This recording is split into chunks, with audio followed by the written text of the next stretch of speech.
The broadcast is now starting. All attendees are in listen-only mode. Good morning, everyone. My name is Katie Carter. I'm a meteorologist with the National Weather Service in Wakefield. It's 10 o'clock, so we are going to get started. And just kicking things off, this may be the easiest and quickest weather briefing that we have seen in quite some time because we don't have much going on this week. And I know all of us can be pretty thankful for that. So probably the most active weather day is today, what's happening right now. So I wanted to start off with just sort of a live view of what we have going on in terms of the radar. So generally, light showers. We had some more moderate pockets a few hours ago, but it seems to be just very light sprinkles to light rain, mostly along and east of I-95. Through about midday over the next few hours or so, we'll continue to see this coastal low moving off and into the open waters of the Atlantic up to the northeast, and we'll be seeing conditions improving if they haven't already. Certainly in the western part of the state, they haven't seen rain for a while, and we'll see increasing sunshine from west to east throughout the day. But really just kind of feeling like that fall morning and a very fall forecast heading our way. So let's get to the briefing here. I'm going to skip these. It's just the summary headlines because we'll walk through what we do have going on. So the last bit of that coastal storm will move offshore and just keep those light chances around of rain through about midday. Decreasing clouds continuing on Tuesday, although I think that we'll have a fair bit of sunshine, even as we get into the morning hours. And that high pressure is going to really keep our weather pattern in check through at least the end of the week, about Thursday into the Friday time frame.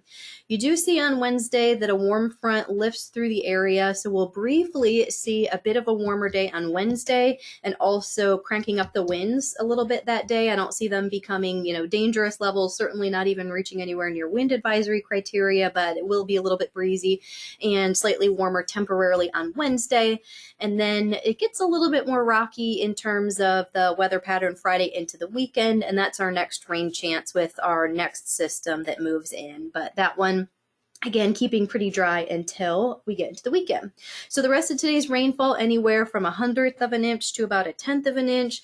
Far southeastern Virginia and the Hampton Roads area may pick up anywhere from 1/10 to 1/4 of an inch, but most of that is really wrapping up, and we'll see things improving over the next few hours with everyone else just dry for the rest of our day. Wind gusts today, particularly in the Blue Ridge Mountains and west of I-81, going to be pretty gusty today, but winds anywhere from 20 up to 30 miles per hour. As we get through the next few days, things are not too bad, but you see Wednesday winds shift out of the southwest, therefore drawing in some of that warmer air that I talked about for Wednesday, but also pretty breezy conditions throughout the day as well. And that's for everybody statewide. So it's not just a coastal situation. It's pretty much everyone tapping into some pretty breezy southwest winds. So a bonus day, just a little bit breezy on Wednesday for the warmth. Almost didn't include the tidal table overview. I know that this is pretty small to the eyes, but if you can just kind of take a look and see that for the first time in quite a while, we don't have much color, if any at all, really. So that is good for us, which means that all of our coastal locations, we aren't looking at any coastal flooding or tidal flooding concerns through the majority of the week, and not even really nuisance flooding either. So that's certainly good news. Temperatures pretty much fall-like except for Wednesday. So highs are right around the mid-60s average-wise for early November. So we're about there most of the week, just a touch warmer on Wednesday with a few low 70s creeping in, and then back to the 60s during the day, Thursday through next weekend. Overnight lows over the next few nights, you see some in the mid-30s, maybe in the mountains and some of our low-lying locations. We could be seeing some patchy frost the next few nights before we do see some cloud cover increase later in the week and inhibit some of that frost potential, but only very patchy frost possible as most of us are well above freezing. And then our probability of precipitation, again, pretty nice through at least Thursday and then increasing Friday through the weekend.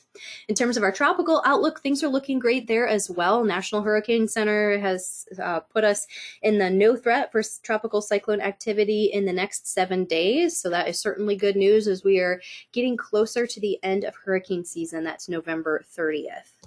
And just looking ahead climatologically, the 6 to 10 day temperature outlook for, the second week and into the third week of November keeps us right about on average for temperatures and about average to maybe slightly below average in the precipitation department. But that's pretty much it for the week ahead. Of course, you're already here for the Monday state briefings, but this is just a plug that anyone is welcome to join these live briefings every Monday, and we are recording them as well. So we'll send a follow-up email with the link on YouTube that you can go back and view if at any time, in the future, there's just a lot to the briefing and you want to go and re-look at some specifics or anything like that, you are more than welcome to do that.